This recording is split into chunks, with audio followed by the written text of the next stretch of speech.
ख़वातीन और हज़रात, पीप लाइफ की आज की वीडियो में आपको एक बहुत ही आबिद और जाहिद शख्स का किस्सा सुनाएंगे कि जिसने सारी जिंदगी अल्लाह ताला की सच्ची इबादत की, लेकिन मरने के बाद जब उसके इनाम का वक्त आया तो कैसे एक छोटे से वसवसे और गुरूर ने उस शख्स की सारी इबादत का असर एक झटके में ख़त्म कर दिया और वो अल्लाह ताला की खिदमत में गिड़गिड़ाने लगा। लेकिन वीडियो में आगे बढ़ने से पहले नए देखने और सुनने वालों से गुजारिश करेंगे कि अगर अभी तक आपने हमारे चैनल पीप लाइफ को सब्सक्राइब नहीं किया तो रेड बटन पर क्लिक करके और बेल आइकॉन को प्रेस करके पीप लाइफ के सब्सक्राइबर बन जाइए, ताकि मुस्तकबिल में भी अपलोड होने वाली ऐसी ही इस्लाही, तालीमी और मालूमाती वीडियोस के नोटिफिकेशन आपको बर वक्त मिलते रहें।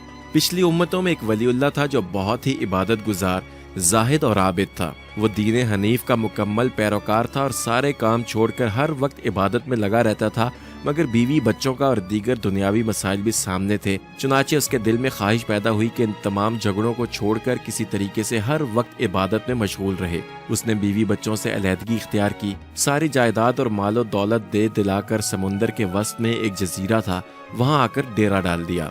दुनियावी झमेलों और आसाइशों से फुर्सत और फरागत मिली तो वो हर वक्त इबादत ही करने लगा। अल्लाह ताला की कुदरत से समुंदर के कड़वे पानी के ऐन दरमियान पहाड़ों से एक चश्मा फूट पड़ा और एक नाली के जरिए मीठा पानी उस तक पहुंचना शुरू हुआ। फिर अल्लाह ताला ने वहां अनार का एक दरख्त उगा दिया। उस जाहिद का काम ये था कि वो दिन भर एक अनार खाता और एक कटोरा पानी पीकर सजदा शुक्र बजा लाता। हिकायात औलिया में आता है कि इस तरह उस शख्स ने 1000 बरस तक खालिस व मुखलिस इबादत की। जब उसके इंतकाल का वक्त करीब आ गया तो उसने अल्लाह ताला से इस ख्वाहिश का इजहार किया कि मेरी जान उस वक्त निकाली जाए जब मैं सजदा शुक्र अदा कर रहा हूँ और मेरे जिस्म को उसी हालत में क़यामत तक के लिए महफूज कर दिया जाए, ताकि क़यामत के रोज़ मैं इसी हालत से दोबारा उठूँ। एक आयत में आता है कि अल्लाह ताला ने उसकी ये दोनों ख्वाहिशें पूरी की और वो बदन आज भी उसी हालत में महफूज है, क्योंकि अल्लाह ताला ने वहाँ इतने गुंजान जंगल आबाद कर दिए हैं कि लोग डर के मारे उधर का रुख ही नहीं करते। बहरहाल उसके इंतकाल के बाद उसी हालत में उसकी अल्लाह ताला के हुजूर पेशी हुई या फिर क़यामत के दिन होगी। उस आबिद के दिल में एक वसवसा गुजरेगा कि क्या आज के दिन भी अल्लाह ताला अपने फजल से ही मेरी बख्शिश कर रहे हैं? मैंने जो 1000 साल तक खालिस उसकी इबादत की है, क्या उसके बदले मेरी मग़फ़िरत नहीं होगी? कम से कम दिलदारी के लिए यही फरमा देते कि हमने तुम्हारी इबादत के बदले तुम्हें जन्नत दी है तो मैं खुश हो जाता। हिकायात में आता है कि अल्लाह ताला तो नफ्स के अंदर मौजूद चीज़ों को भी जान लेते हैं। चुनाचे उसकी 500 बरस की इबादत महज उस समुंदर के दरमियान जारी होने वाले मीठे पानी के चश्मे के एक कटोरे के बदले पूरी हो गई, जबकि उसके बाकी 500 बरस की इबादत के बदले में अल्लाह ताला फरिश्तों से फरमाएंगे कि इसे जहन्नुम में मत लेकर जाओ और जहन्नुम से इतनी दूर खड़ा करो कि जहां से जहन्नुम का फासला 500 बरस हो। हिकायात में आता है कि फरिश्ते उसे वहां पर ले गए जहां से जहन्नुम का फासला 500 साल का था। जहन्नुम की एक लिपट आई और वो आबिद सर से पैर तक खुश्क हो गया और प्यास प्यास पुकारने लगा। वहीं गैब से एक हाथ बरामद हुआ कि जिसमें मीठे पानी का एक कटोरा था। वो आबिद चिल्लाया कि ये पानी मुझे दे दो, तो गैब से आवाज आई कि ये पानी कीमतन मिलता है। उस आबिद की 500 बरस की खालिस इबादत के बदले में उसे पानी का वो कटोरा मिला तो उसने वो पानी पिया और उसकी जान बची। अल्लाह ताला ने दोबारा उस आबिद को अपने सामने पेश किया और उसे कहा कि ए बंदे, तेरी इस 1000 साल की इबादत का बदला हमने तुम्हें दे दिया, और बदला भी वो दिया जो तुमने खुद तजवीज़ किया कि उस इबादत के बदले में तुम्हें पानी का कटोरा मिल गया। अब तू ये बता कि दुनिया से तू अपने साथ कितनी इबादत लेकर आया है। हम वहाँ समुंदर में तुम्हें जो रोज़ एक अनार मुहैया किया करते थे, तो उस अनार के हर दाने के बदले तू क्या इबादत पेश करेगा? और इस दुनिया में जो तूने मीठे और ठंडे पानी के लाखों कटोरे पिए थे, उसका हिसाब दे कि उसके बदले क्या इबादत लाया है। इसी तरह हमने तुझे सांस की नेमत दी, तेरी आंखों में नूर दिया, तुझे सलामत हाथ पांव दिए। अलगर्ज एक एक करके अल्लाह ताला ने वो तमाम नेमतें गिनवा दी और उस आबिद शख्स से पूछा कि बता, इसके बदले क्या लाया है? ये बातें सुनकर वो बंदा थर्रा उठा और लरज उठा और बेख्तियार पुकार उठा कि ऐ अल्लाह, बेशक आप ही के फजल से निजात है और किसी के अमल से निजात मिलना नामुमकिन है। तब जाकर वो आबिद इस मकाम पर पहुंचा कि जो उसकी मंजिल थी। ख़वातीन हज़रात, इस हिकायत से मालूम होता है कि अगर हम 5000 बरस भी नेक अमल करते रहें तो महज अल्लाह ताला के फजल से ही निजात मिलेगी। अगर अल्लाह ताला उस अमल को कबूल कर लें तो ये भी उसकी बड़ी मेहरबानी है। दोस्तों, दरअसल इंसान के सारे अमल और इबादात सिर्फ एक छोटी सी चीज़ से ज़ाया हो सकते हैं, और वो है अपनी इबादात पर और अपने मुत्तकी और परहेजगार होने पर फ़ख्र करना या उस पर गरूर करना। और यही चीज़ अल्लाह को बिल्कुल भी पसंद नहीं है, और ऐसे आबिदों की इबादत तकब्बुर के बाइस ज़ाया हो जाती है। तकब्बुर ये है कि इंसान खुद को दूसरों से बेहतर और फाइक समझे और इसी ख्याल से उसके दिल में गरूर पैदा हो। रसूलुल्लाह सल्लल्लाहु अलैहि वसल्लम ने फरमाया, मुतकब्बिर वो है जो अल्लाह के वास्ते गर्दन न झुकाए और दूसरे लोगों को हकारत की नज़र से देखे। आप सल्लल्लाहु अलैहि वसल्लम दुआ फरमाया करते थे, ए अल्लाह मैं तकब्बुर से तेरी पनाह चाहता हूँ। नाजरीन, जब इंसान में गुरूर पैदा होता है तो वो दूसरों को चश्मे हकारत से देखते हुए किसी को खुद से मुलाकात के लायक भी नहीं समझता। यहाँ आपको बताएं कि तकब्बुर के मुख्तलिफ दर्जात हैं, जिनमें पहला दर्जा अल्लाह से तकब्बुर का है। दूसरा दर्जा रसूलुल्लाह सल्लल्लाहु अलैहि वसल्लम से तकब्बुर का है कि जिस तरह कुफार कुरैश ने कहा था कि हम अपने जैसे एक बशर की अतात नहीं करेंगे। इसका जिक्र सूरह यूनुस की दूसरी आयत में आया है।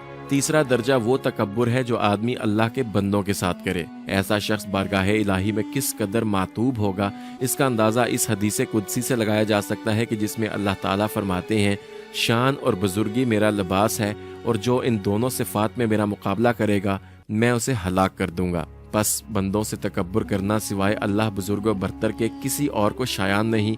जिसने तकब्बुर किया गोया उसने अल्लाह से मुकाबला किया। ख़वातीनो हज़रात, अल्लाह ताला हर गुरूर करने वाले और जाबिर के दिल पर मोहर लगा देता है।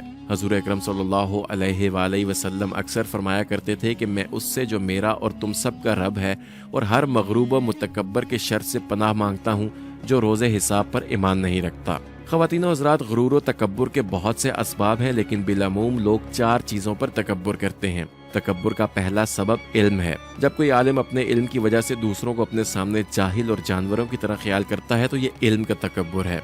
अगर कोई इसकी तकरीम ना करे तो वह हैरान रह जाता है और अगर किसी को मुलाकात का मौका दे दे तो उस पर एहसान करता है। इसीलिए रसूलुल्लाह सल्लल्लाहु अलैहि वसल्लम ने फरमाया, जिसका मफहूम है यानी तकब्बुर इल्म की आफत है।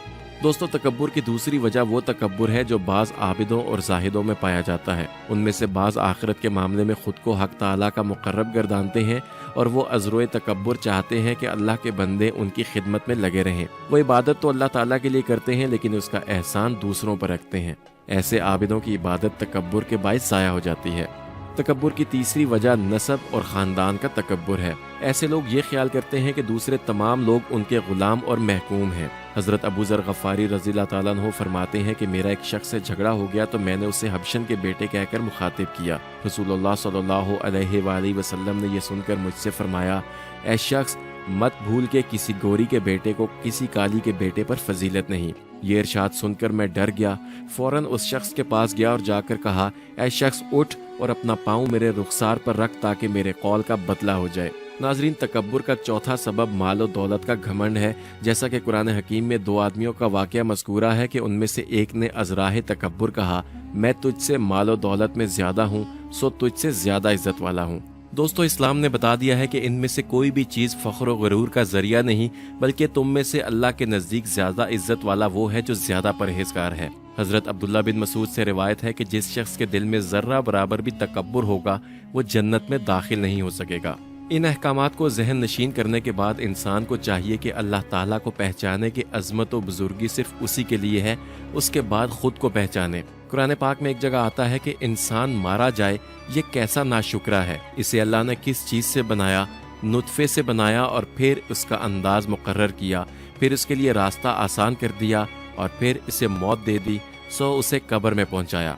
ख़वातीनो हज़रात, इन आयात में अल्लाह ताला ने इंसान को उसकी इब्तदा और इंतहा दोनों बता दी हैं और ये कि आखिरकार वो मर जाएगा। ना समात रहेगी, ना बसारत, ना तख्त, ना ताज, ना जिस्म और ना जान, बल्कि मरने के बाद ऐसा बदबूदार हो जाएगा कि सब उसको देखकर अपनी नाक बंद कर लेंगे और कीड़े मकोड़ों की वो खुराक बनेगा और रफ्ता रफ्ता खाक हो जाएगा। अगर खाक ही रहता तो भी गनीमत थी, मगर ऐसा भी नहीं होगा, बल्कि क़यामत के रोज़ कब्र से उठाया जाएगा, जहाँ फटे हुए आसमान और गरजते हुए सितारों को देखेगा। फरिश्ते उसके हाथ में नामाए अमाल देंगे और तमाम उम्र जो बुरे काम किए होंगे उनको देखता होगा। उस वक्त कहेगा, काश मैं सूअर या कुत्ता होता तो खाक हो जाता कि वो अजाब से महफूज हैं। बस जो शख्स आखिरत में सूअर या कुत्ते से भी बदतर होने की ख्वाहिश करे उसका तकब्बुर करना कैसा है। अल्लाह ताला से दुआ है कि हमें खालिस और मुखलिस इबादत करने की तौफीक अता फरमाए और हम सबको किसी भी किस्म के गुरूर और तकब्बुर से महफूज रखे। और जब तक हमारे सांस कायम है ہمیں صرف اپنی ذات کا محتاج رکھے۔ اسی ایک دعا پر آج کی ویڈیو کا اختتام بھی کریں گے۔ پیپ لائف کی آج کی ویڈیو کا یہی ایک مقصد تھا کہ آپ کے دل میں کوئی اچھی سوچ پیدا کی جائے، اور اگر ہم اس مقصد میں کامیاب ہوئے ہیں تو اس ویڈیو کو لائک کر کے فیس بک اور واٹس ایپ کے ذریعے دوسرے لوگوں تک بھی پہنچائیے، اور ایسی ہی معلوماتی ویڈیوز مستقبل میں بھی حاصل کرنے کے لیے ریڈ بٹن پر کلک کر کے اور بیل آئیکن کو پریس کر کے پیپ لائف کے سبسکرائبر بن جائیے۔ بہت جلد کسی ایسے ہی اصلاحی، تاریخی اور اسلامی واقعے کے ساتھ دوبارہ آپ کی خدمت میں حاضر ہوں گے۔ اجازت دیجیے، اپنا اور ارد گرد کے لوگوں کا خیال رکھیے۔